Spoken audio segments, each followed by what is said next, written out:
Oknum polisi yang menganiaya mantan pacar di Palembang, Sumatera Selatan ternyata mengonsumsi obat berbahaya. Hal itu diketahui setelah Polrestabes Palembang melakukan pemeriksaan urin anggota polisi yang dilaporkan melakukan penganiayaan mantan pacar.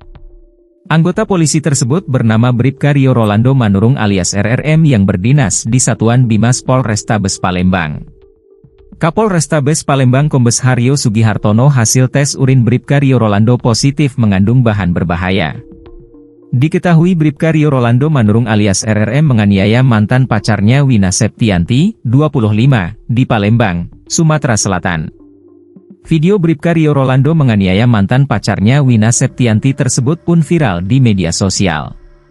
Peristiwa terjadi di Coast Hollow Jalan Dwi Kora, Palembang, pada Selasa, 15 April 2025, sekitar pukul 13.30 waktu Indonesia Barat.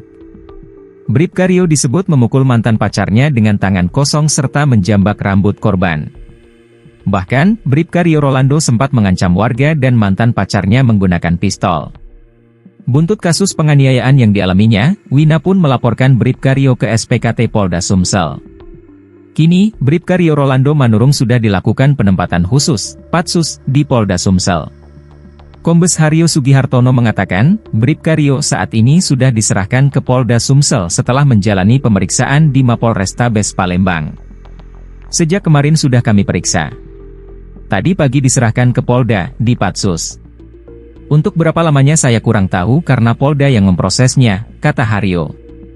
Selain laporan mengenai kekerasan yang dilakukan Bribka Rio, korban juga membuat laporan ke Bidang Propam Polda Sumsel. Karena itu, Bribka Rio akan dikenakan sanksi internal dan eksternal. Dapat dikenakan dua sanksi internal dari Propam soal disiplin dan kode etik, lalu sanksi eksternal peradilan sipil melalui pengadilan, katanya. Terpisah Kabid Humas Polda Sumsel Kombes Pol Nandang Mukmin Wijaya membenarkan, kalau oknum anggota Polrestabes Palembang tersebut sudah dipatsus di Propam Polda Sumsel. Pangkat anggota tersebut Bribka. Betul sudah dipatsus di Propam Polda Sumsel selama 30 hari, katanya.